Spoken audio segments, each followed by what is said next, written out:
Yuri and I talked just generally about what we could do here, and I felt like because it's a community event and we're just doing this for fun together, that maybe we just talk about some basics first. Because whenever I do presentation like this, I'm always concerned that if I jump too advanced, then the people who feel like they don't have any basic knowledge will feel left out, and that's not my intention, right? So I always try to start with some basics and encourage those who are new to learn the basics. And I think maybe as I was thinking this morning, preparing for today, I thought it might be interesting to actually talk about this in the sense of what I encourage is having other people share workshops. So I've never been a believer of me holding all the knowledge and somehow I'm the, dispensing the knowledge. It's more like this is what I've discovered, and please take these ideas and use them and adapt them, right? So what I would say is this is almost like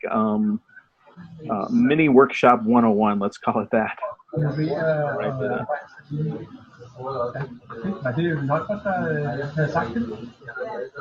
Looks like we've got some audio coming in, so we might want to mute those guys. Oh, sorry, that's me. That's okay. And guys, in general, please make sure to mute yourselves, not to interfere with the main speaker. That will give everyone the highest quality of experience. So let's respect that. Thank you. Yep. So mini workshop 101. It's this idea of what do I like. I thought it would be interesting to lay out sort of the way I approach my workshops and what I include in them and why I do so. And in the process, we can also teach the basics to those of you who are new to sketchnoting or maybe you've just begun. I know that can be a very sensitive time because you feel uncomfortable.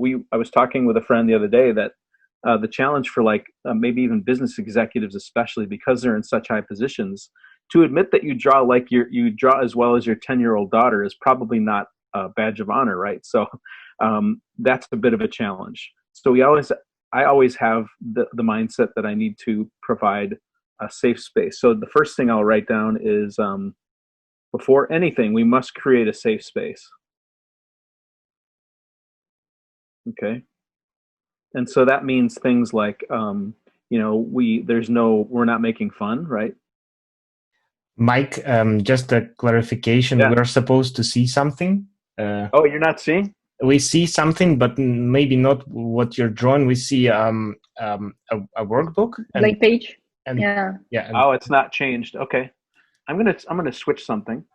Yes, please. I'm gonna try. So Zoom actually provides.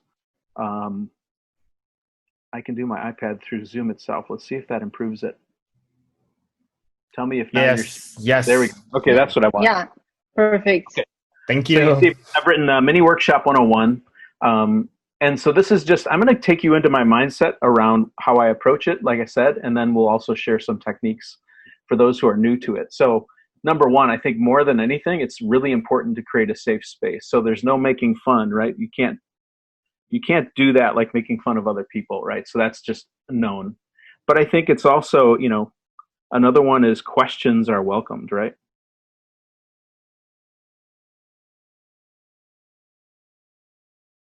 So I think these are a couple of things that I like to do to sort of set the baseline, because then it makes it a lot more fun for people who are new to be part of it. Like you don't want to force people to feel like they're not part of it. I think the last thing I'll say is sharing is optional. Something I've observed when I've more probably in physically being in a space is there are people who are new to it or just not ready to share their work, and to call on them and force them to do so could do more damage than good. So the way I approach mini workshops is I always allow the people, because there's always somebody who's bold and excited about sharing their work, and they're going to come right to you and ask. So I tend to focus on those people and let them fulfill their desire to do that, and I don't call on those who maybe aren't quite ready. So those are all parts of making safe space. The other thing that I found is doing drawing is really helpful. Now, the way I approach it is I have an iPad Pro, right? and I build everything in an app on the iPad Pro. Now I can, connect it with a connector, and this is just a VGA into or a HDMI, and that goes into the TV set or the projector or whatever it is, right? I have been in situations, and you should be ready for this, where they forgot this, right? Oh, sorry, we don't have any display, or the display doesn't work, or I've had all kinds of strange situations happen where this could go wrong. And in that case, I've actually done, in one case in North Dakota, I actually had to get a flip chart out. They happen to have flip charts. And I think they had it here, but I mean, you could even do a flip chart and just peel the sheet off the wall and do the drawing right on there. And so I think that sort of leads to this idea of practice what you wanna present. I guess that's pretty standard. And maybe, maybe this is you start, part of this practice presentation is you start small and local. So friends who aren't going to laugh too much at you when you make mistakes, that you would be able to do that. So having the practice allows you to switch suddenly and pivot to using like a piece of paper, or literally you could have a sheet of paper and a coffee once we can actually sit together at a table, right? And you can sit with someone, someone on this side, and you are over here, doing your drawing work right on the sheet of paper for one person or two or three people. So it could even work this way, right? We don't have to be so dependent on technology that we can't do it in any other way. So I think a lot of this comes down to practicing and then knowing your principles.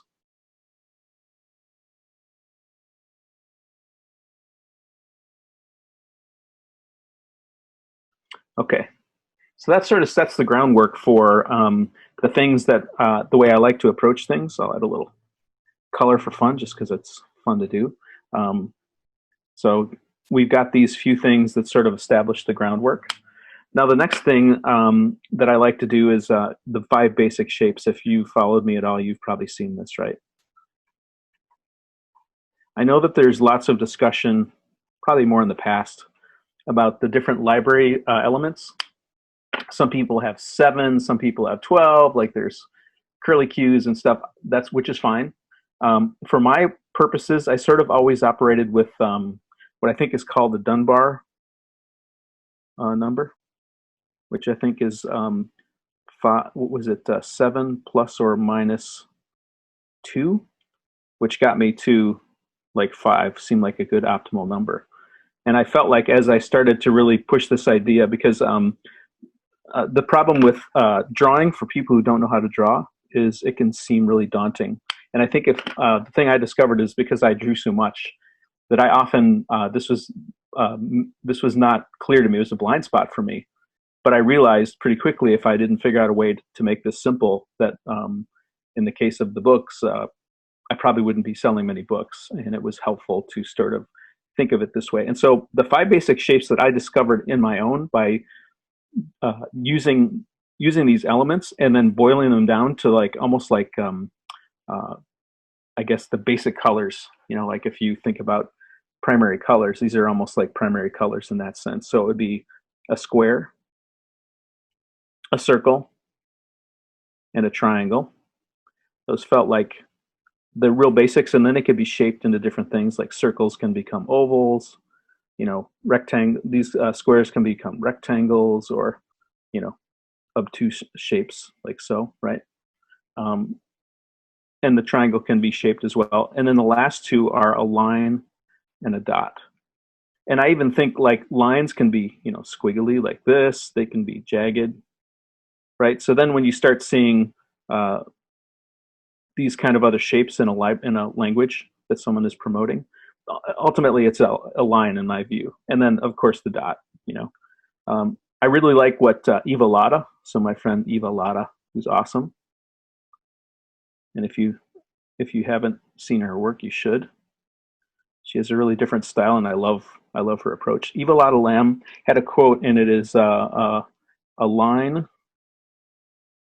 is just a dot. I think this is, I'm paraphrasing, a dot going for a walk.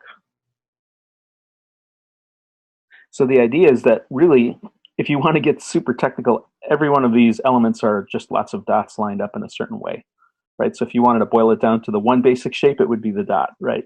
Now, I think that's the problem with going with that as sort of an approach is it puts a lot of burden on the user, on the person who's doing this work, to figure out like how do they form, like what do I form it? It gives, it's like by focusing only on the dot, it sort of puts too much pressure on them. So it comes back to this Dunbar number, right? It's this idea, if I give you 5 elements, it's pretty easy to remember, and you can form these things into different shapes, right? So this is the concept around the 5 basic shapes. And then what I do in the presentation is, in my preparation, I actually set up pages. So I'll have lettering. So typically, here's what my mini workshop will include: house, right? Then I'll do maybe a car, coffee, and I have some thinking around why I do these. So the first one, house.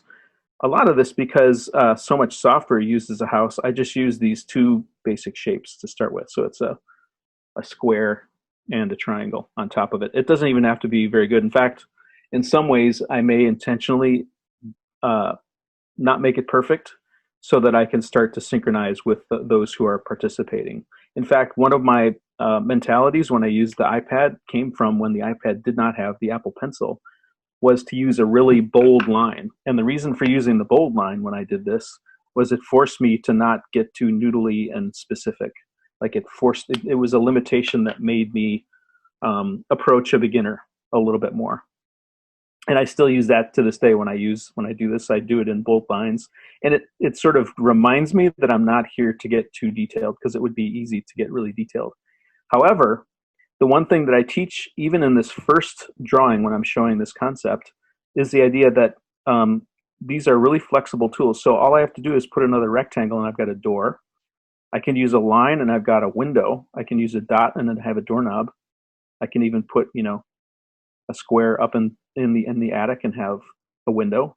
And then you can even do the smokestack or the chimney with a rectangle. And finally, I do a line, and I curve it to show, this sort of demonstrates the idea that it doesn't have to be a straight line. It can be a curved line.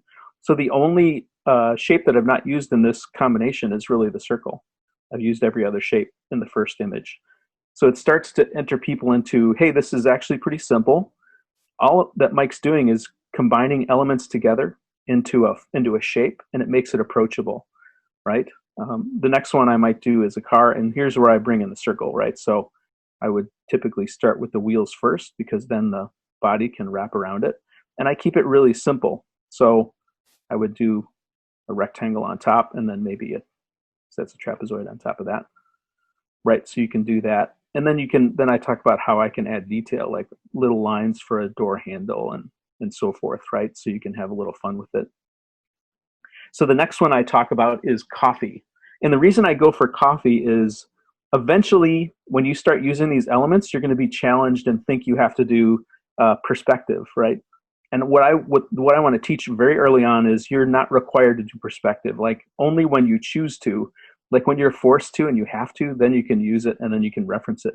But the idea is that, why not think about a coffee cup in a 2-dimensional way, right? So what if I'm looking at the side view of the coffee cup, and then I'm just using these basic shapes. Here I'm actually taking a circle and only using half of it.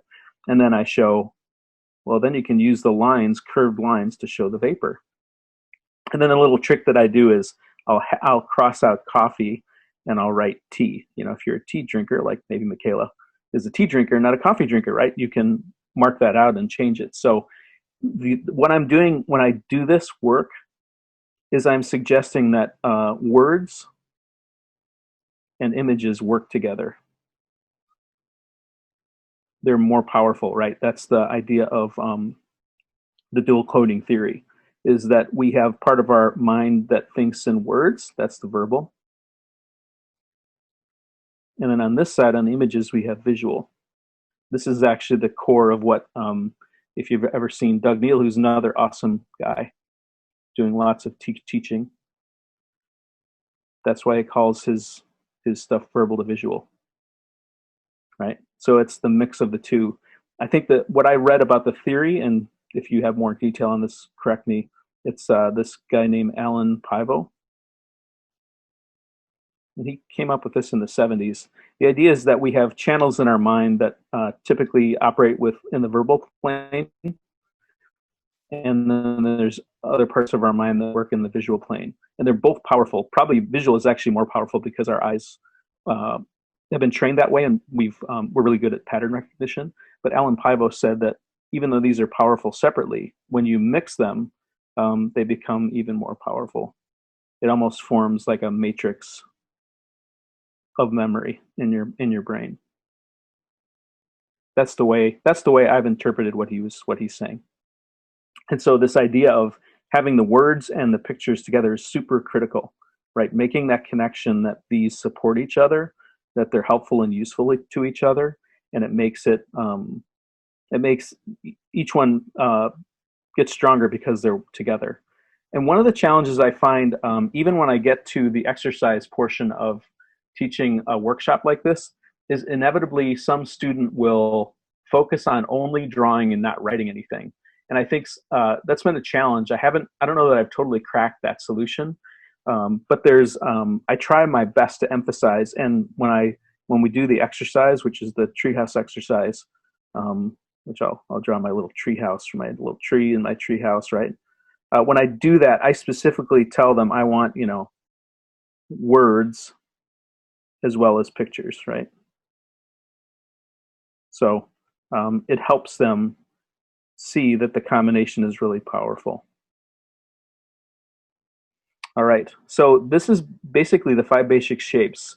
And the way I think of it is this way: is I think I work through like 6 or 7 little images to sort of get them going. And then I move into the visual library concept, which Michaela really does an awesome job with her sheets, in having people practice. Really key to look around your environment and to make icons out of the things that are in your environment, the things that you see, right? So you're building a visual library, basically, of icons. This is sort of the foundation of it. What this is like your collection. This is where you're starting to build. And I think what's interesting about the visual library is it can be very specific to you or in industry. So in other words, if you're a physician, there's probably going to be things in your visual library that other people may not work with, right?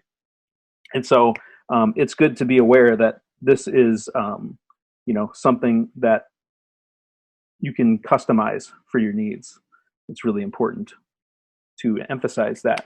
And so all we're doing when I move into the visual library is just starting to expand. So in the visual library, I'll move up here and I'll show you. I start doing other things like I have a little joke where I draw the little fish symbol, and I talk about how this was a symbol of the early Christians, and it's also the guy that cut you off on the freeway, and then I turned it into a fish. I have a little fun with it. Put some fins on there, maybe bubbles. So again, what I'm doing is I'm reinforcing using these really basic shapes. It's a little bit like light exercise, like almost like stretching in a way, right? This is like stretching your fingers. I know that Eva Latta is really a proponent of stretching by sketching. And I believe in that as well. And I think a lot of what you're starting to see is the way I approach this is I'm not explicitly telling people what I'm doing. I'm just walking them through what I'm doing, and they kind of experience the process as we go along. So what I've found can often be effective is being implicit in some cases, and then explicit in others. Right? So you need to sort of, like, I would say you need to plan these things. Like, where am I implying things by simply having people follow me? And then, it's sort of like they get to the end of the process, like, oh, I can draw a fish now. I can draw, I can show them how I draw a bird. I start with an oval, I do little bird feet, right? A triangle for a tail, a line for a neck, a circle for the head, a beak, and an eye, and maybe a line for a wing, right? There's a really simple bird, and I always, have the word under it.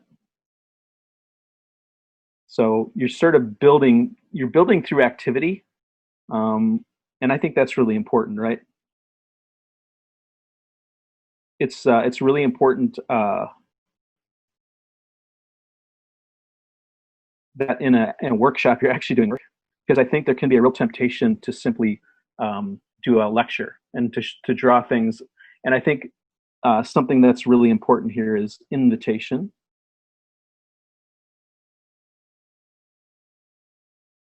It's as simple as saying, draw along with me.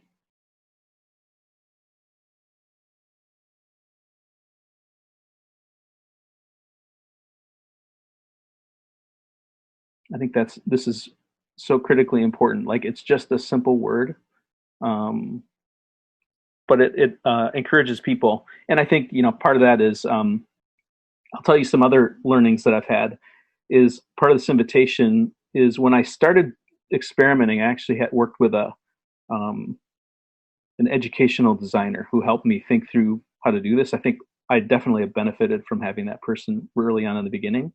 But in the early workshops where I was doing experiments, I had really fancy moleskin notebooks. And I had stickers that they got and fancy pens. And it was like a really, sparkly, fancy package of things that I provided. And what I learned is, as much as I love these tools, they could, for a beginner, be a real brick wall, right? It was almost like, oh, I have this really fancy notebook, like I have to draw really good things or I won't draw anything, right? It sort of became a non-starter, which I realized pretty quickly. So then, to bypass that wall, what I did is I made it about as simple as I could get it. I would get a ream, which is 500 sheets of plain printer paper, just because it was so incredibly cheap. And it's recyclable and so forth. And then I would provide each student with a flare black marker. Now, I know that these are not necessarily available in Europe as easily. I know that they're available, but it's tougher to get them. I think that it's a flare is not so critical. It's just some kind of basic pen. I think I like, so the one is it's a basic pen. Two, I think it should be a little bit thicker, because it moves you, like, there's something about the tool itself. If you're doing like a 0.7 or a 1.0 millimeter, it sort of moves you in the direction of being bolder and taking more risks. Like if you get a really fine, super fine 0.1 pen, it sort of informs the way you think about your drawing, and you start to get noodly and you start to get small and your hand gets tight. And I think that's can be a challenge. So having a basic pen that's thick is really helpful. And I think it should be cheap, right? So these are super cheap materials. It's sort of like cheap vest. And that sends a message, right? Because everything is so inexpensive and so disposable or recyclable, I guess you could say, is it takes the pressure off. It reduces the pressure.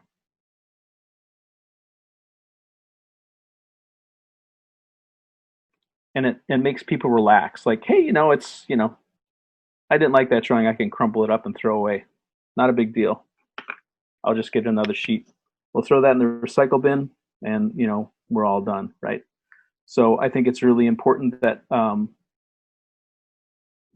you go to this cheap, and I mean, the beauty of this too is, as someone running a workshop, if you don't have any budget or if you're doing it for free for friends or so on, this makes it's great for you, right? It's super easy. Like, I can go into any store anywhere in the world where I am and probably find cheap pens and a ream of paper. And it probably will cost me maybe less than, I would say $30 or 30 euros, right?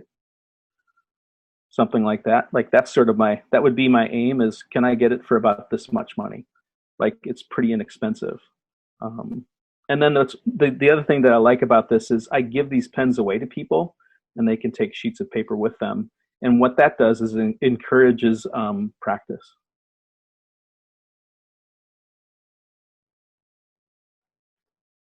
It's also really nice, I would say. So I did some teaching for a group of people who were getting a GED. In the US, if you don't finish high school, there's something called the GED, and it's basically it's an equivalent education to pass high school, so that you can get jobs, and you've got the bare minimum to get jobs. So in the inner city of my city, I went and taught these GED students, and I brought gifts for them. I brought them pens and paper, and I happened to have some Neuland little packages that I gave them, and they were so excited to have a gift. Like it really, this gift provides some positive reinforcement.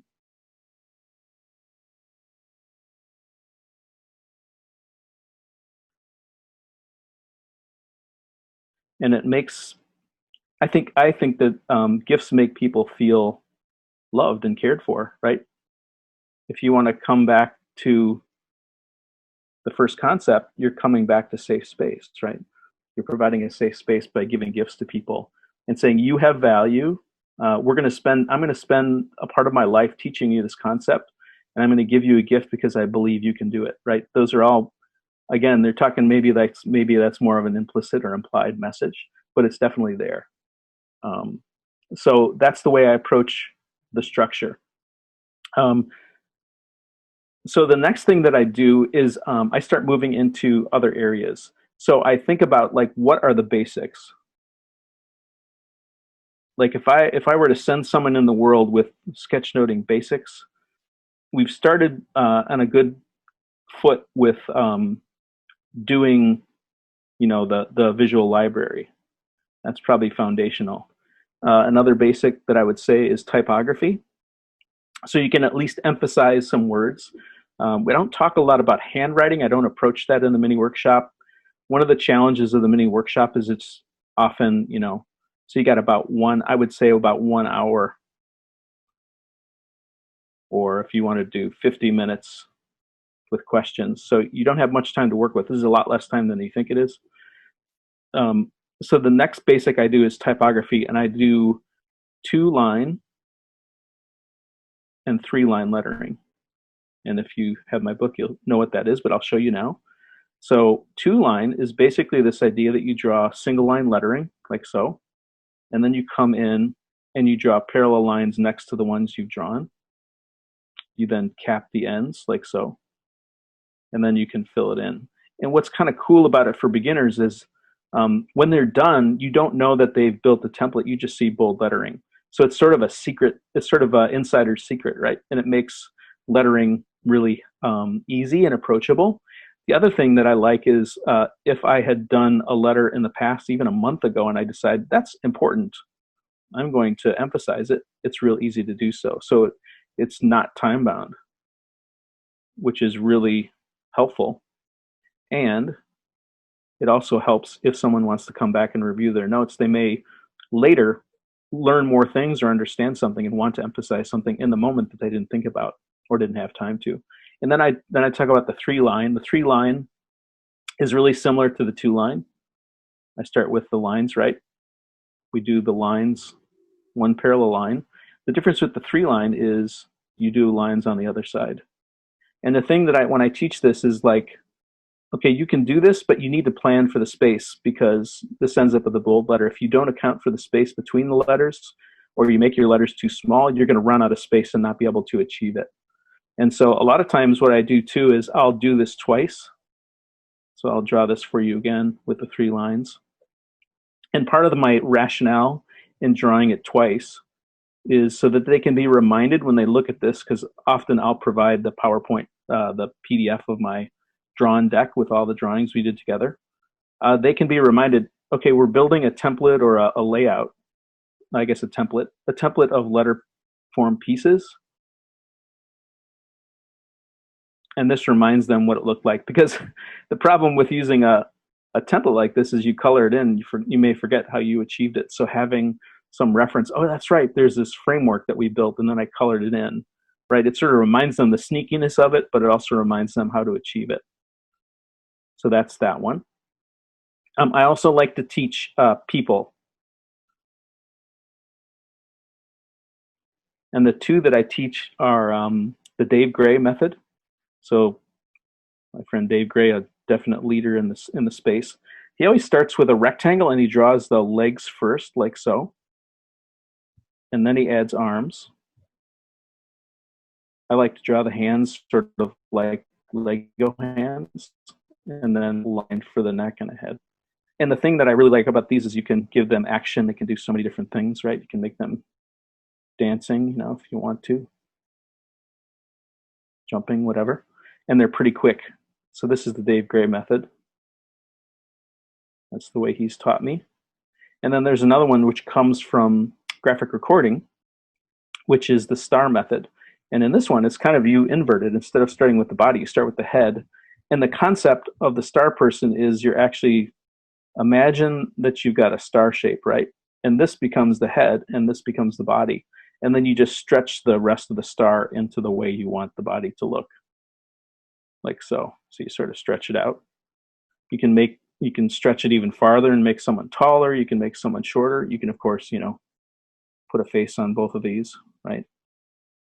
So there's some basic drawing shapes, and I'll compare it to, you know, the typical stick figure is like this, which is fine. I always encourage them that this is fine if this is your level, but what you discover is for maybe a line or two more, you get so much more expression and power with these two options that why would you, unless you're really pressed for time, why would you use, you know, a traditional stick figure? Right, so it gives you, it's sort of like an advanced technique in some sense, especially for a beginner. The last thing I do is I talk a little bit about, well, it's not the last thing, but I do faces.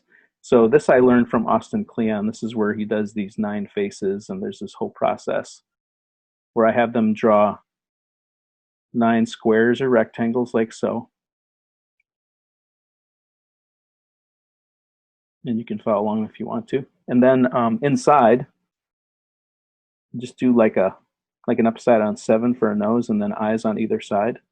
I remind them that it doesn't have to be perfect, but you just need to leave enough room for eyebrows and a mouth. This is smaller than I typically draw it, so I can already feel like I'm a little compressed, but I think it should work. And then what I do is I simplify it with 3 lines. So there's a straight line, a smile, and a frown. And then on this axis, the same thing. Straight line, smile, and a frown. And then what I do is I walk through and we first do the eyebrows. So we do the eyebrows all the way down like this. Then we do the smile for the eyebrows here, and then the frown. And then we come in and do the horizontal axis. So we do you can see this is sort of neutral. This person is a little bit angry and this one is confused, right? So the idea of this is that as we go through these, you start to see like this guy's really angry. We don't, you know, all we've done is change a couple of lines. And the reinforcement for this is all about pattern recognition. And we talked a little bit about this in the visual to verbal and visual channels, right? We are designed to recognize patterns. And I mentioned this specifically, like all we're doing is changing some lines. The faces aren't really doing much. We as people recognize these as meaning emotions, so we're making pattern recognition out of it. The interesting thing that I discovered was I did this for a hospital, and nurses in the hospital really love this idea, and they thought, hey, you know, in many hospitals, they'll have like a little whiteboard on the wall and a little dry erase marker that they could, when someone goes off shift, you know, they could draw like an angry person, and that they would know that what they're coming into. So when the next person comes in, and they really like this idea of using faces as an emotional barometer or temperature gauge of their patients in the room. Sometimes what I'll do then is I'll talk about containers. You know, just showing different containers. It can be as simple as a rectangle. I talk sometimes about, you know, speech bubbles and how to make these really simply. Sometimes we'll talk about different line separators. So there's a variety of these basics. So I really try to boil, just like I did with the 5 basic shapes, I really try to boil down, like, what things am I teaching? What's the bare minimum to get people started? Because the one thing I really believe in is you first teach theory, and you make it as short as you can get away with, and then 2, practice. And that these need to happen almost right after each other. And there's, then it becomes this cycle where you do theory, practice, theory, practice. You keep on cycling through. I know that I'm the kind of person that learns by, I'll read a little bit and I'll try it. So I think it's really important to do that. And then we'll do the treehouse exercise as sort of the wrap up. Another option that I'll do, I really like I found the treehouse exercise is interesting because it sort of reveals the personalities of the people in the room. Secondly, it can be really fun and humorous. People always have fun with this. I've never been let down by it. So, if you want to steal this and use it, you can. And I've got a deck for you all if you want to. Yuri, I can provide a link. So I always find this really successful. And again, I'll invite people who want to share to do the sharing. That can be done virtually, can be done physically. The size of your group will determine how many you can go through, more or less. If you have lots of people in the room, then you just have to have people come up and provide, their sharing. And if you have a few people, I've in some cases been able to, have everybody go. Like we could actually all have a go at it around a table. So in some occasions, it's actually worked out pretty well that way. But it has to be maybe like 10 or less to do that. The other thing that I've found is really successful is Steve Jobs, and it's the Stanford Commencement Address. It's a video. You can find it on YouTube. There's all kinds of different versions. On my iPad, I'll actually have downloaded it, and I have a copy if I need to. I have the audio only. So this is the other one. The reason I like this is that Steve is really good at having 3 points and actually sticking to them. His language is so visual. He's such a visual, like if you listen to this, it's such a visual way of describing what he's observed and his experience of life. And it's also uplifting, right? It's sort of, you come out of this talk with something positive, something encouraging. And so that's always a benefit too. Like ultimately my goal for people to come out of this is, it's almost like walking into a room and not knowing Spanish. And then you leave the room and you find out you know a little Spanish. And you can maybe order a coffee, right? If I can achieve that, and I can tell because I see the people's faces who are, beaming because suddenly they realize, hey, drawing was not as hard as I thought it was, and I can actually achieve it, that's a real win for me. That's sort of what I go for, is moving people from a place of non-consumption, not doing, to a place of a little doing. If I can get just that, I feel like that's a huge win. And that's an approach that I like to take, to have people walk out with a skill they didn't have when they walked in. That's pretty amazing if you think about it. If you can achieve that, it's a little like we talked about the Matrix.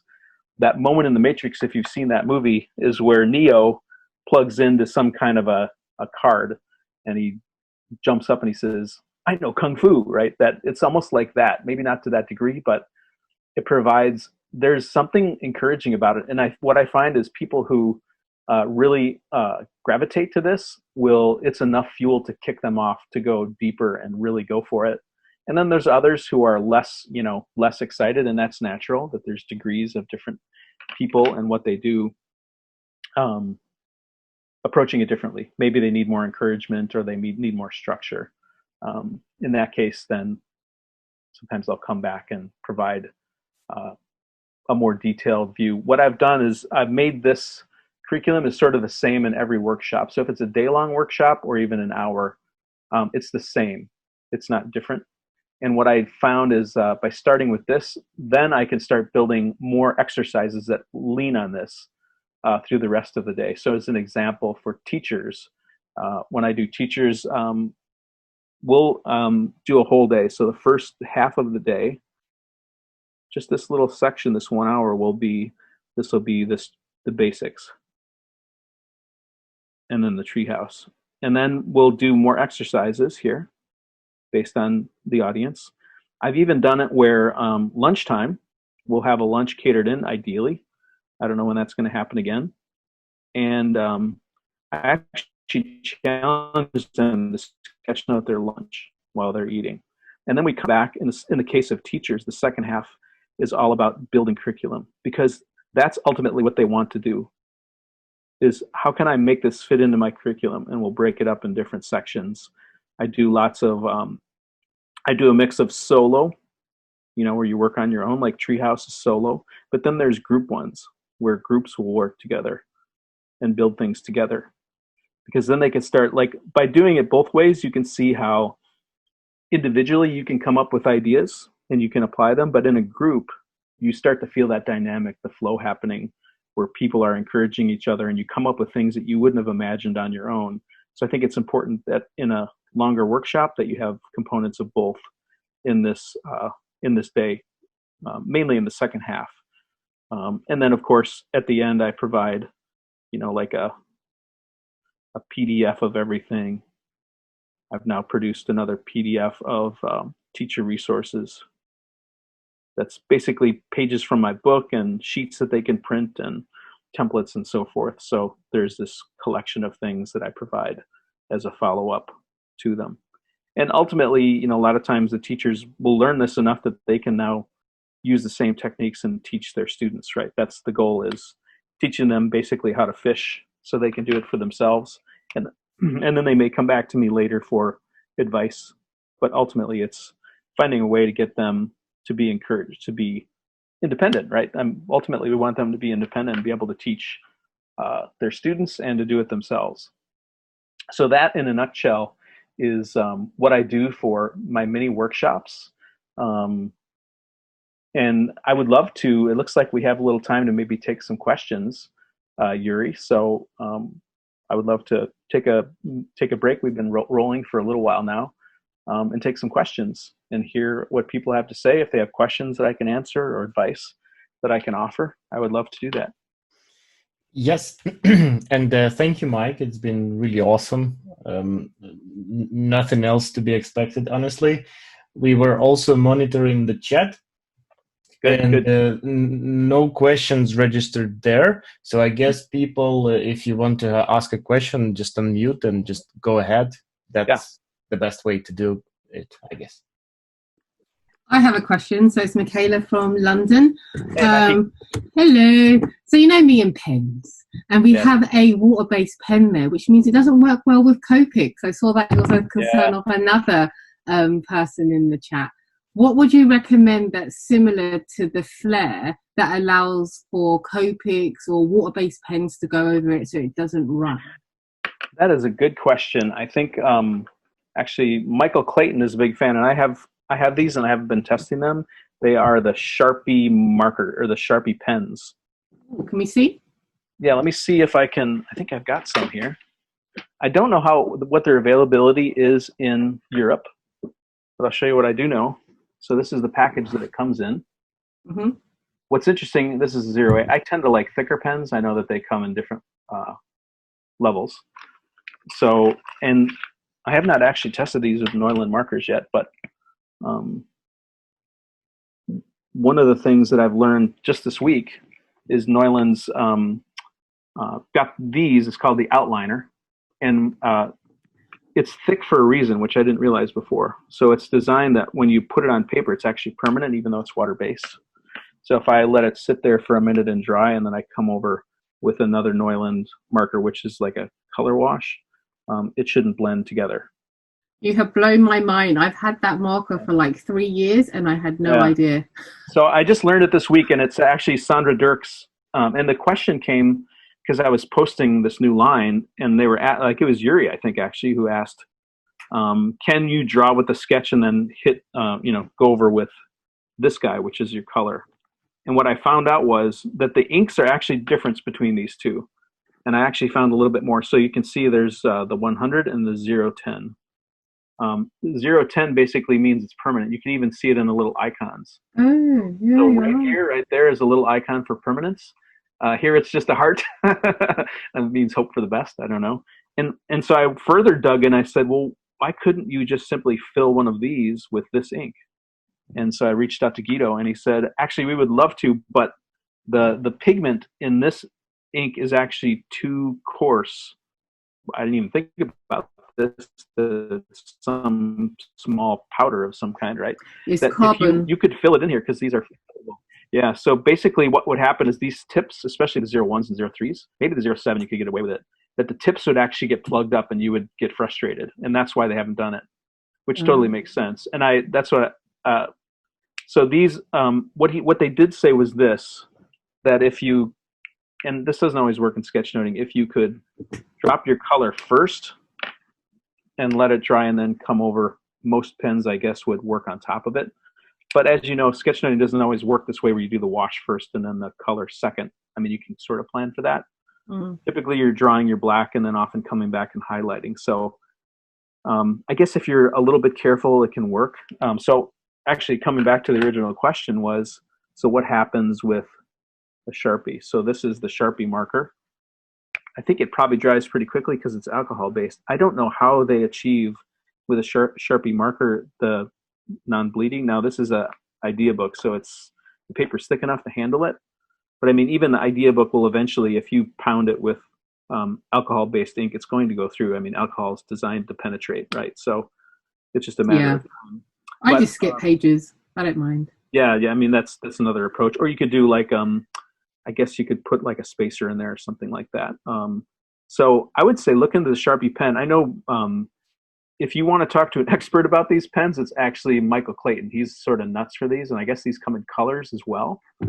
It could be pretty interesting to play around with blacks and colors in this. And I have not played with Sharpie pens mixing each other. Like I don't know what the time window is. Like how long does it take for that to dry before I can hit it? It's probably not too long because it is alcohol and it's fine, right? So if you compare it to a thick alcohol marker, it's probably going to dry quickly, and then you could hit it with your color. So that would be my recommendation. Sounds cool. I'm looking on Amazon. It's like, yeah, they're hard to find in Europe. But I think like based on what you've shown in the description, I'm obsessed with pens. So I think for us EU people, it's probably easier to try like maybe the Unipin. It's very similar. Yeah, I think I've got some of those someplace. And Mike Clayton actually turned me on to those a long time ago and gave me a set. And I really like those too. So those are, I think, all permanent archival as well. Thank you for answering my question. Yeah. I noticed that you have another question in the chat because I could talk about pens all day. So I'll chat to you about that on Twitter later. Okay. I think you do have another question in the chat, I think. Sure. That's interesting. I did a V5 Precise. I wonder about this ink as well. I'll have to play with that. Oh, that's waterproof. Yeah. It just takes ages. You have to leave it for a good 10 minutes before you put anything on top of it. When you put it on there, you can see it's almost like if I tip the page, you can see it's almost wet. Yeah. Right. So that would work, but you'd have to be really patient. Maybe you do all the blacks first and wait 15 minutes or something. I don't know. So maybe we should switch on to the next one. You guys can geek out about this. It seems forever. And by the way, you have a few more minutes than I thought. My next meeting is not till an hour and a half from now, so I have a few more minutes than I thought. So we can go a little bit longer.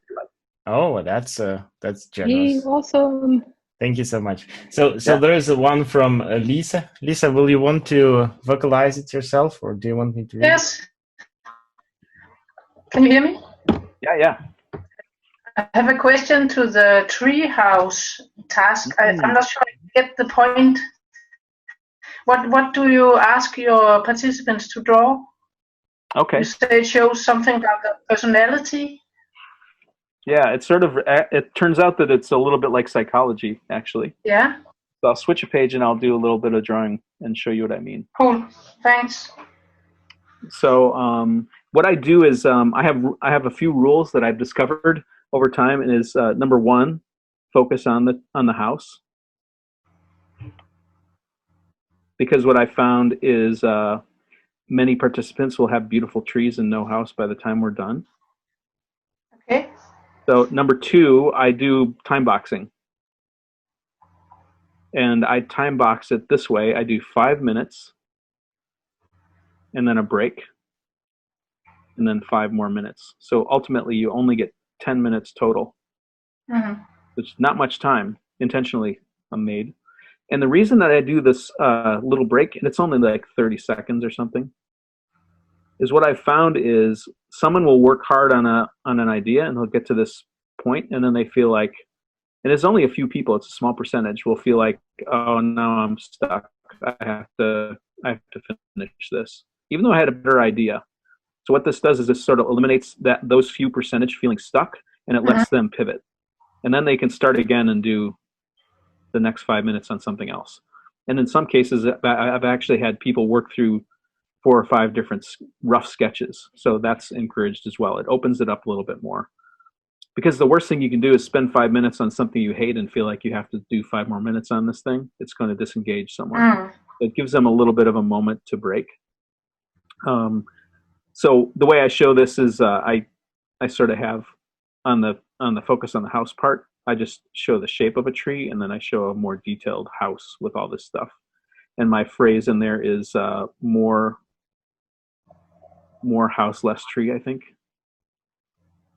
Yeah.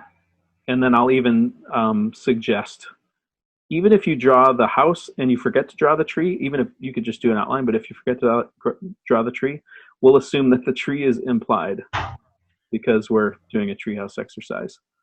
So that's the focus, and this is the time. One of the third criteria is ideas, not art, which is part of my presentation. And this just reinforces the idea that we're not here to make art because you're just beginning.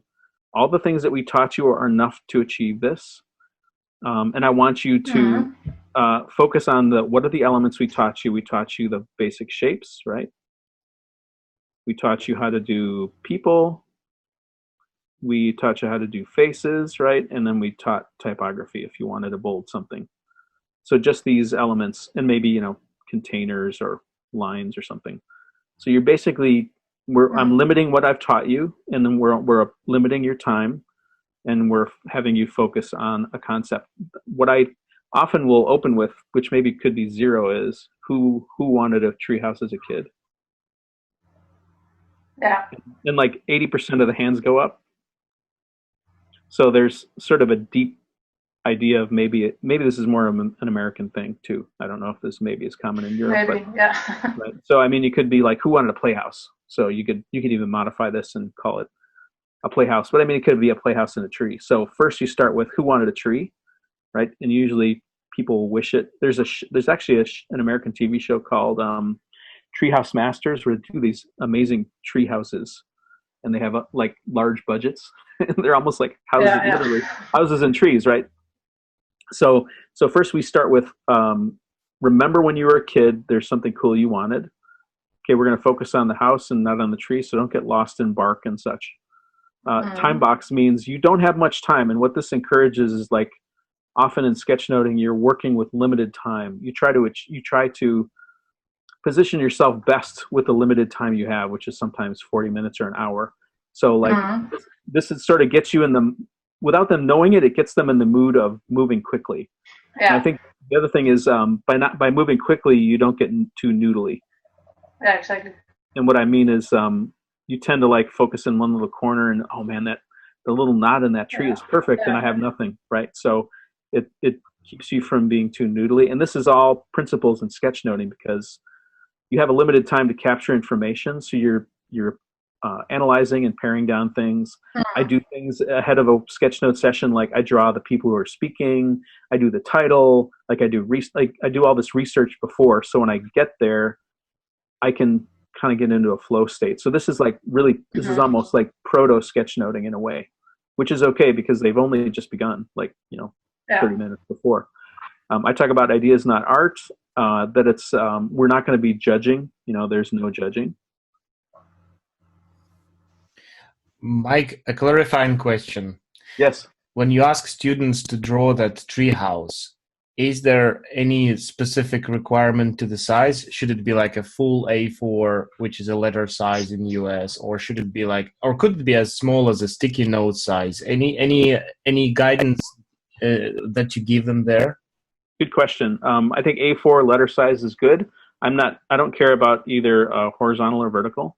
What I do is when I show the more treehouse, less tree, actually we'll show like, a big tree here or big house, and then you can just simply imply the tree with a line, right? So it sort of encourages like use as much of the space. I also show like, having labels. And the way I achieve this too is I show this more treehouse, less tree. And then what I do is I have samples from previous treehouse sessions of work that I like. Usually I show 3. And what I'll do is, Yuri, I'll find the most recent presentation that I give. Actually, if you go to, there's a YouTube link, you can actually watch it, but I also have a PowerPoint or a PDF. I've got 3 different ways people do it. There was someone who did like multiple trees together, and they had an elevation, and it was really detailed because they had architectural experience. And someone else did a treehouse, and they just wrote the stuff right on top of the treehouse. And then the last person had a treehouse in the middle with labels and arrows. So I sort of show like, 3 samples of how you could go, and I try to keep them not to be too perfect. And this sort of sets your expectation, or sets, I guess the expectation. It sounds like a good follow-up exercise for today's meetup to do a treehouse. Yeah, exactly. Yeah. Thank you for your answer. Yeah, no problem. What I'll do is, if we want to have homework, I can provide the YouTube link. It's at my YouTube channel. I think it's 32 minutes long, and it includes like you can skip ahead in the beginning. It's what I didn't talk about is in the workshop. I actually, part of what I do in the beginning is sort of establish who I am. Like, here's the work. Here's how I use sketchnoting. Here's what sketchnoting is, and then we get into the work stuff. You can see that in the YouTube, but the actual, I guess the treehouse, the teaching in the treehouse part is probably about maybe 25 minutes or something like that. So it's a sub portion of the total. So there we'll do there's my vertical tree. So the YouTube video is called Mini Workshop? Yeah, it's Sketchnote Mini awesome. Workshop. And I think I'll it's put it here. another keyword you can do is Brazil. The whole story of this was I had hoped to go to Brazil, and because of time frames and other things that were happening, I realized I had to get a visa to go there. So I couldn't make it, and so my thought was, well, why couldn't I record it as a workshop? I did it from my iPad and put it on YouTube, and then sent it to the organizers, and they played it for people at the event. And now it's just exists as a nice reference on YouTube for that. So if you do a search for those terms, you'll probably find it. So it's really effective. It in some ways it's a little bit you see the psychology of, if I could spell, the psychology of people. It's fun and humorous, like lots of times, because I encourage people to not be limited by physical things. Like if they want to make their tree out of platinum, or they want a tree house floating in space, or like I open it up. Like I don't put too many restrictions. I feel like because I put the restrictions here, by giving them freedom in content, it sort of gives them an outlet, and they can have fun with it. And what happens is it reveals the psychology of the person. It's fun for them to do, and then it's even like these sort of help each other. Like because it's fun when they share, people in the audience are often laughing because it's so silly, like what they come up with. And that reinforces the person, like they did a good job. Like there's this really interesting cycle going on. And it's a simple way to introduce people to using these techniques that's not too high pressured. And as I said, the alternative is to do Steve Jobs. If I want to, so I would say, if I feel like the group is really a beginner and maybe not ready to do Steve Jobs, because this is a little bit more demanding, is I'll stay over on this side. And then now what I've been doing now is when I do Steve Jobs, I actually will often provide them with a template, and I'll tell you a little bit about what that is. I'll provide two options. One is for beginners. I've got like an area for a title, and I split the page in maybe half or 2/3, 1/3. Here they write text, and then here they draw images. This is like for the uber beginner, uber noob, right? And on this side, I do radial, and I provide them with a texture, a template that has a circle in the middle and then these areas. And the idea is, so these are all A4 or letter. And you take a blank sheet of paper and lay it on top of it. And because these are bold lines, you'll see this in a link to the resource file I'll send to Yuri. When you lay the sheet on top of it, it actually looks like you could see like gray shapes underneath. And it provides a structure for someone who's new to know where to put things. So they just start drawing and they have a framework. And then when they pull it apart, it's like, oh, what an awesome layout you did. Nobody knows, again, that they've got this template underneath that's been guiding them. And they don't need a pencil to sketch it or anything. It's just easy as slipping under. And this is really helpful for students too. So this has been really popular with teachers because they can print these out and give them to their students. And then they can make their own. Like once you get the concept, you're like, oh, let's do a path layout, right? You could do something like this, right? And suggest different areas. And then the same idea, you can lay a blank sheet on top of it. You have a structure to follow, and then when you take it away, it looks like you're a layout master. So it's sort of like a win-win. It provides structure, and it also makes the person doing the work look good. And they get to choose when they, reveal their secret, I guess. Awesome. More questions, guys? Anyone?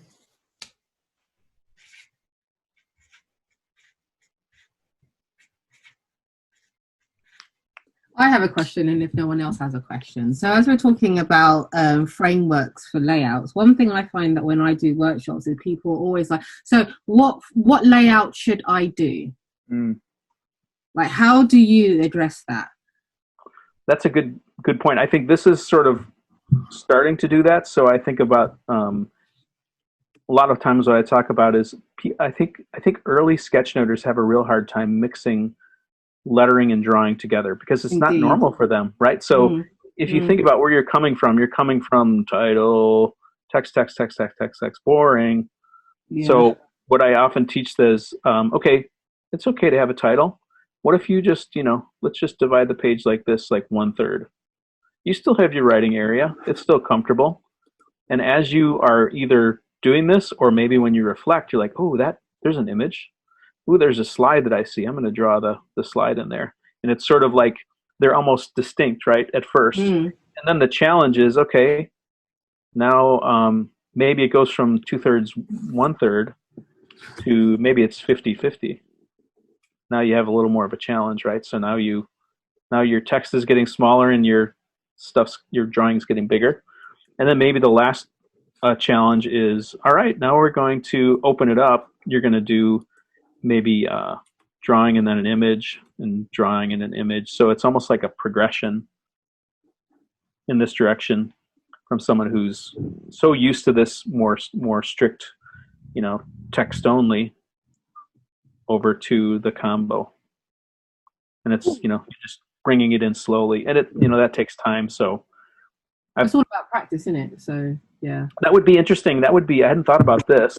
Like I built this is sort of a start of this, but why couldn't there be like 3 templates that, the line keeps moving, right? It's almost like, cool. Have you ever seen The Fifth Element? Yeah. And, the guy's trying to stop smoking and like, it's basically like, this is all filter and this is the cigarette. And it's like every time he gets another cigarette, it gets, pretty soon he's got like no smoke left and then he quits, right? It's a little bit like that, right? So that would be really helpful. I would encourage this heavily for you to do this. Yeah, I love that. What I love about doing these kind of talks is sometimes I get really good ideas and then I can star them and say, do that. That could be a fun part of the resource, right? Indeed. Thank you for sharing. Yeah, not a problem.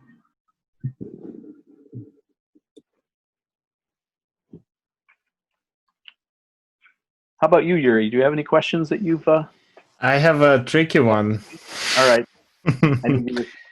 Yeah, it's maybe it's a niche question, but since we're geeking out anyways, right? Yeah. Well, you teach those classes, and I would assume that most of the time you have the luxury of working with people who are really desiring to learn this new skill, and they know why they came to you, right? They know exactly what they're chasing.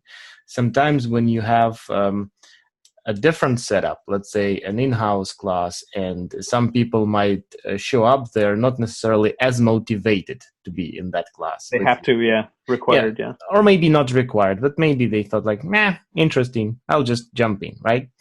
And then there are people who would say that their preference is to think in words and write in words, and then they would, I don't know if that happened to you, but that happened to me a couple times. And those people would challenge the idea of visual thinking, saying, no, I don't think it's a good idea. And it's not about like they are saying because it's a childlike to do the sketchnoting, not for them, but they just say it's just not for me. Has it ever happened to you? And if yes, what was your reaction? And what did you you could say suggest or maybe offer the person? I have encountered that a few times. I think the fortune I have is that most people that attend my courses are self-selecting, so I haven't encountered it as much. One of the actually, this brings to mind one advantage I had with having this educational designer is we had, and I haven't included this in the mini one, is we did an exercise where all you could do was wording, like you couldn't draw anything.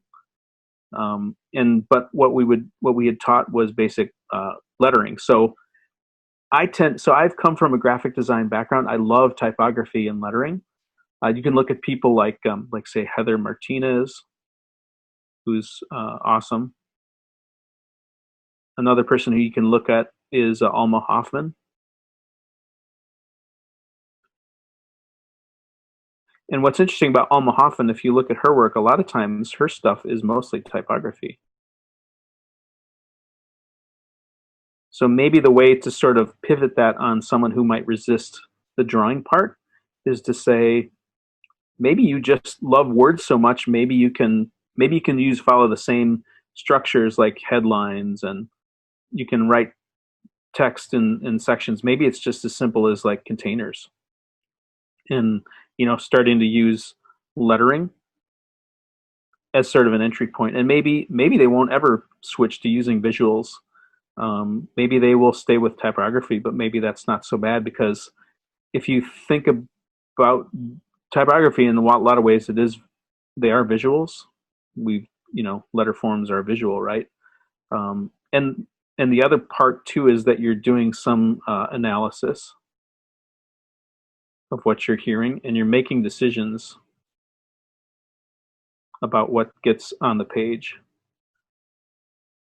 So if you're sort of still doing this core thing, even if it's just typography, maybe that's not so bad, and that maybe once they sort of see the value of this, maybe then they start adding little images or something in there.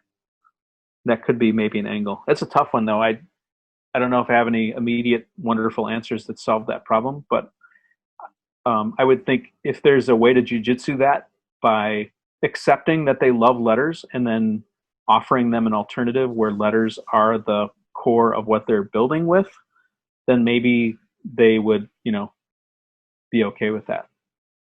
But that is a tough one. And I think, like I said in the beginning, I think I've been fortunate that most of my students are self-selecting, or they don't come out and say those kind of things, I guess, if they are self-selecting and don't believe in it. But that is a tough one. What have you done? Have you had any success in sort of countering that or answering that? Well, it's a tough one, but I like it at the same. I don't have a good solution for that, and I would love to share myself. But no, I actually like the way you work with with the situation, suggesting like what would be your proxy way into structuring information using words only.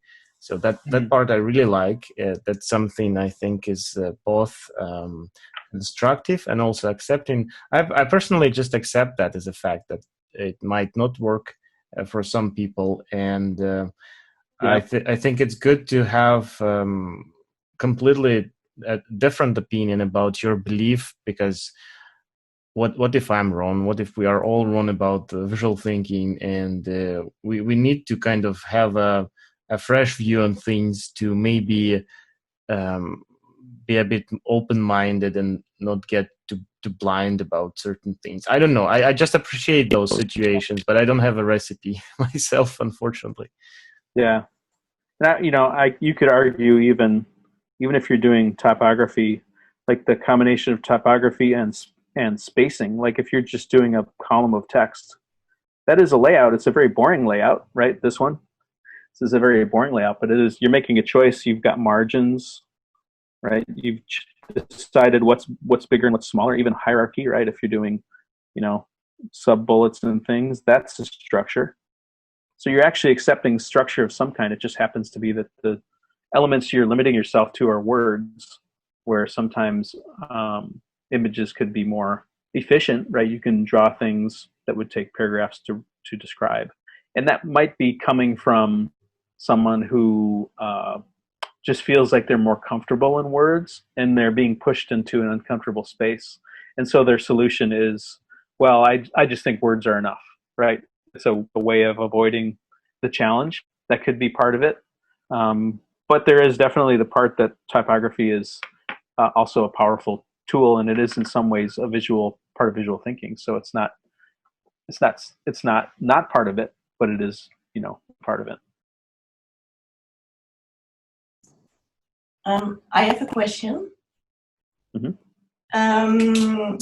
How do you explain how to draw like more abstract words or concepts? I mean, you explained very well how to draw a cup of coffee or a cup of tea. What is your way to explain the abstracts? Sort of like metaphors, right?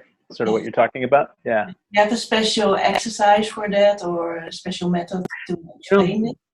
That could be a place where I could maybe do some work, like to have a challenge there. The principles that I talked about in the Sketchnote workbook were, I think a big part of what makes metaphors work is humor. Right, so the funnier you can make it, the more memorable it will be. Now, metaphors are also, you're connecting known things with unknown things, right? So you're taking something you know and connecting it with something that's unknown or new. So this can actually feed in funny ways back to this, like doing something humorous.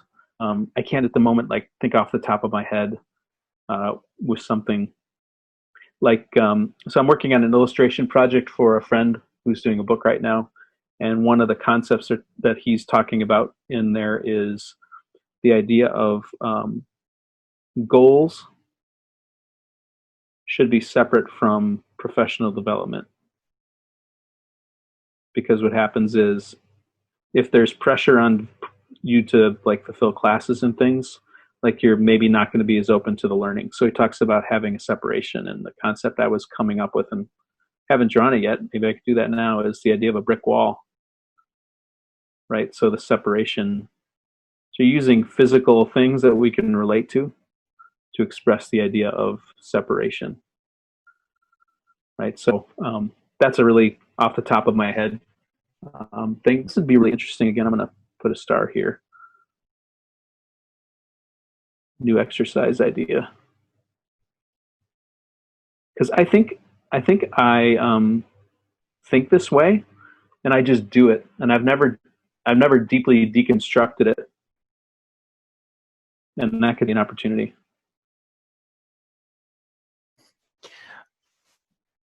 And also would like to promote another question when you're ready. Yep, I think I'm ready. I don't know that I've answered that sufficiently, but these are the two things I try to work with what I know and make it humorous, and that seems to help a lot. Thank you. Mm-hmm. So Martin is asking about writing in all capitals. Martin, would you like to elaborate on that?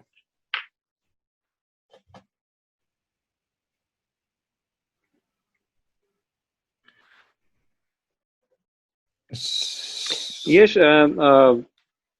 because if you, what I believe that if you write in capitals, it is more legible and it's easier to write. But when you write in small, it becomes illegible and it takes a longer time.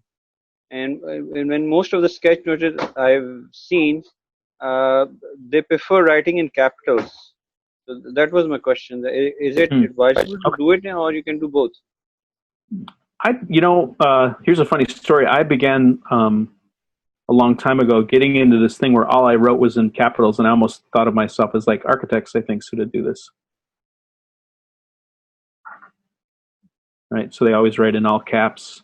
What I found was it became kind of limiting. Like I felt that was the only thing I could do, and I really wanted to do up for about a year or two to get myself into the process. And I feel like if you limit yourself to only capitals, it's sort of it can be okay, but I think I like having more. It's almost like having different typography to work with in a design for me as a designer. If I limit myself too much, it just becomes too basic. Like I don't feel like I'm using one color. Sometimes it's nice to at least have a highlight color. So what I've moved to personally, and I think people can make all capitals work if that's their style. I think I've seen that a little bit. I tended like having capitals, and for me this means emphasis. And then I do, upper and lower case. And this is sort of just general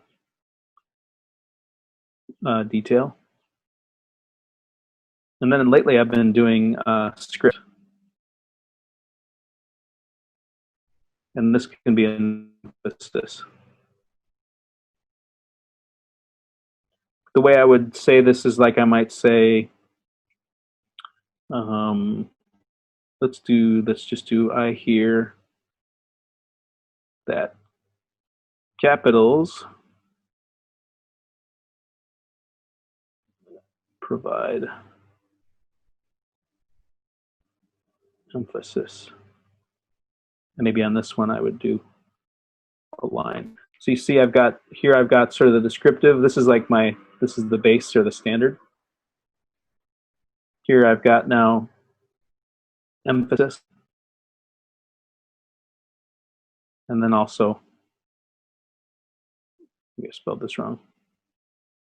A little S in there. Emphasis. And then here again we've got the base. And what I think about this is it sort of provides almost like, even if you're using black, it's almost like it's providing some color or some structure, some variation. So if I think of it like in a chart, like here it sort of peaks a little bit and then it comes back to normal and then it peaks again, right? So there's sort of like some visual structure going on when I scan through this, that this gives me some attention. And then I might further, lately what I'm doing is like maybe I'll come in and I'll actually put some color behind these or something, or maybe underneath. And it's another way to do that if I don't have a color. But I will say that I think if you feel like this is your style and you want to work this way, it can be legible. I mean, the other problem about this is, and this is from, I guess, emails and such, is it can feel like yelling all the time.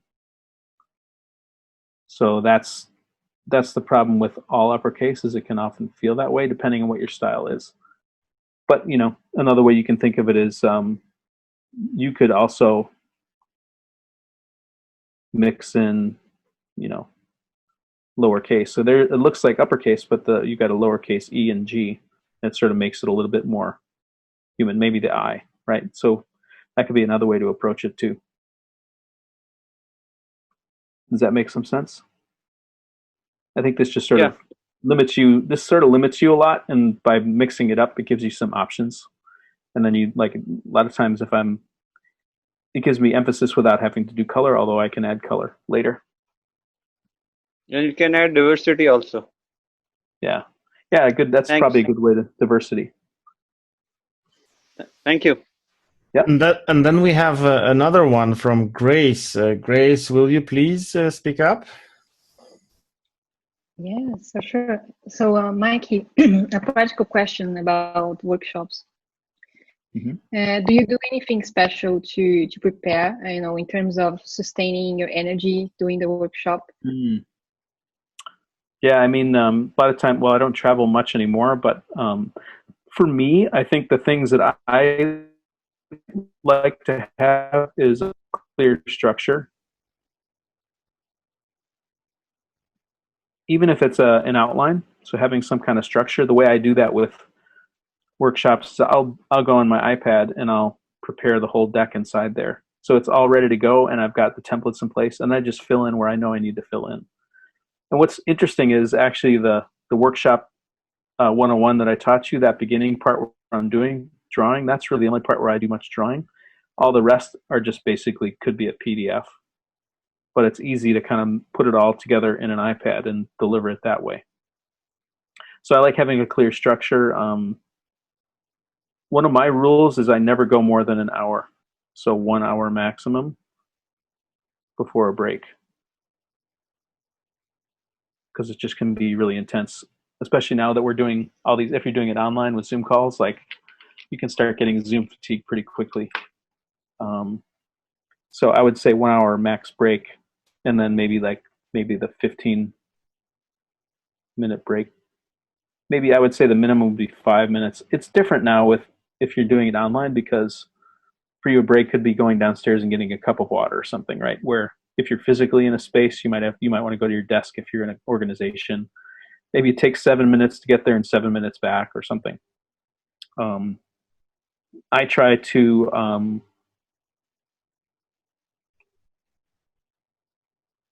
like I said, do teach and then practice. So, and I keep these tight together. So I never want to spend a whole hour teaching and not give any practice. At least it would be 50-50. Even better if like the teaching is more like 20% or something and 80% practice. It's a pretty good balance, because I want it to be active, and I want them to come out with something at the end. So less emphasis on me talking and more on them doing the work. And then another thing I like to do is give tasks. And then what's nice about is doing this, like giving tasks, is the idea of giving the participants something to do, and then you sort of walk around and check in.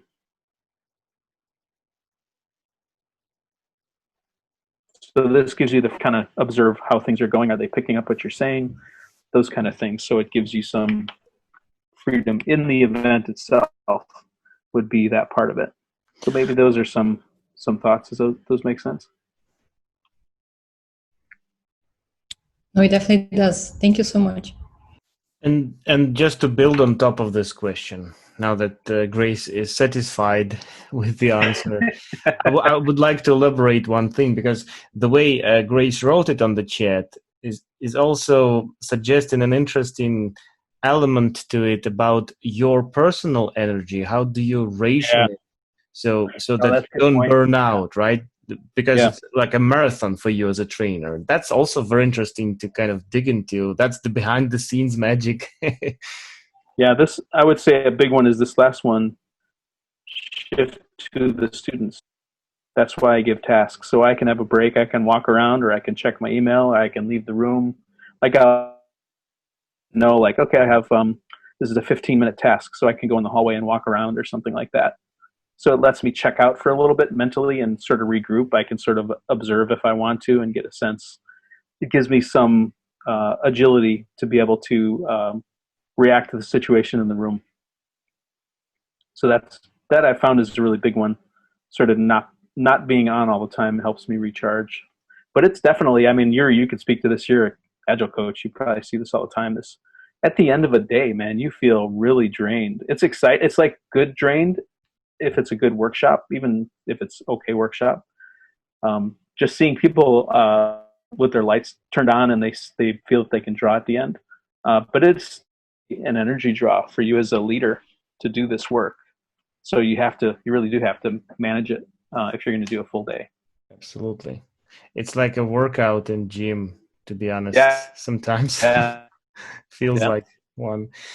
Do you have any kind of panic attacks prior to the workshops? Because I still do have that, even in the professional environment where it's, you could say, a regular workshop, but you walk into the room and you know that the task is full of uncertainty.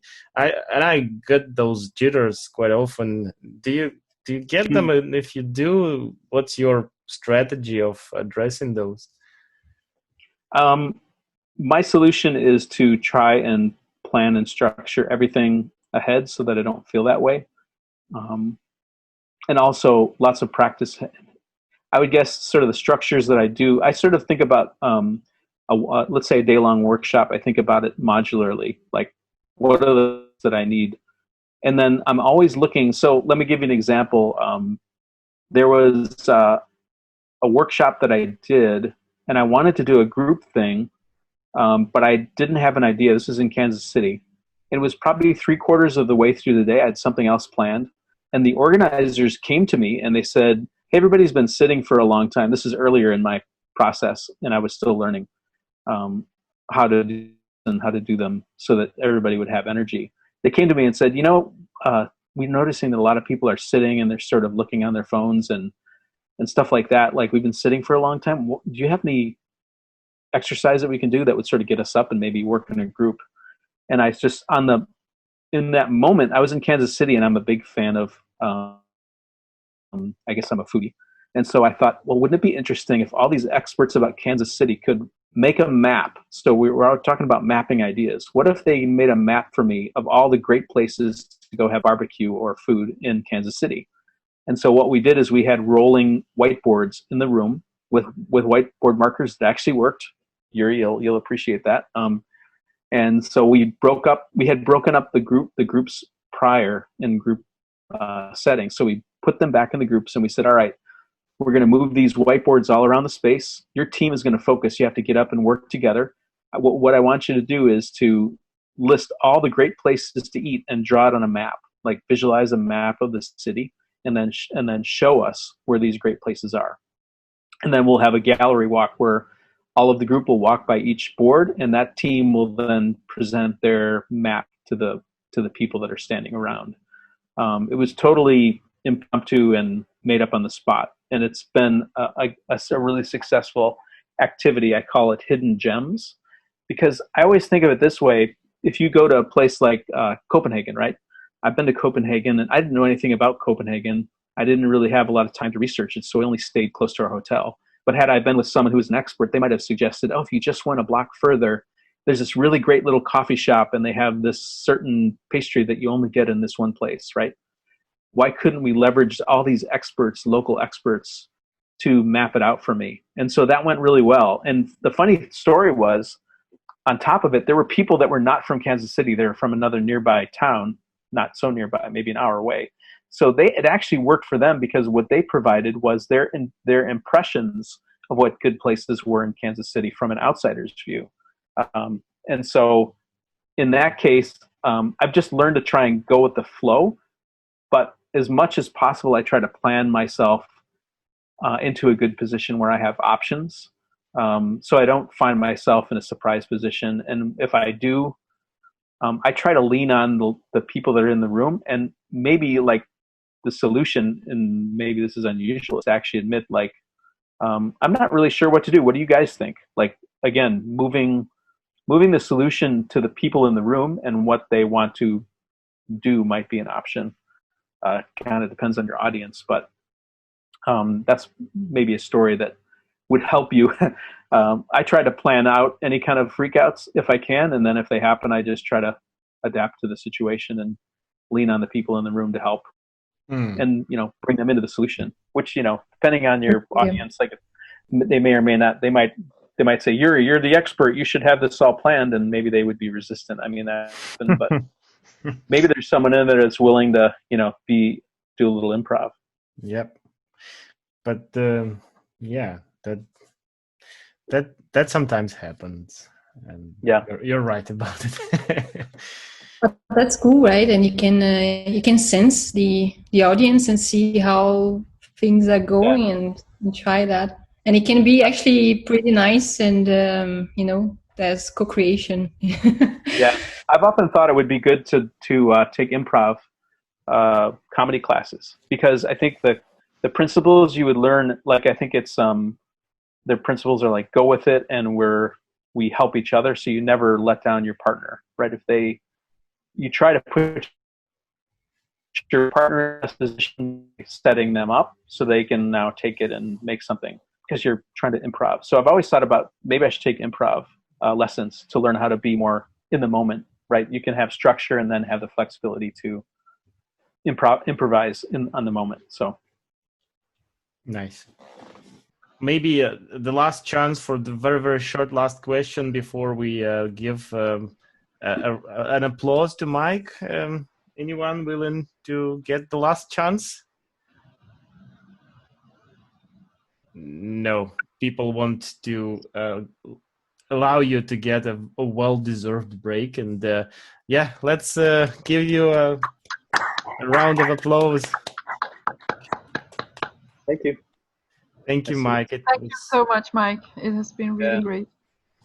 And I'll be sure to take photos of the book, so you have that. So you and I can work on making sure that everybody gets the resources. So I can provide like a typical sketchnote workshop deck. I've shared those a lot. I've got a teacher resource pack, which Michaela's suggestion about adding these other templates would be great to kind of continue to expand that. But I can give you what I have now. The link to the actual performance of the mini workshop on YouTube, so you can see sort of how I approach it, and then steal ideas and use those in your own workshops. So we'll make sure and get all these resources up so everybody has access. Wow, this is super awesome. That's how we learn. That's how we work together.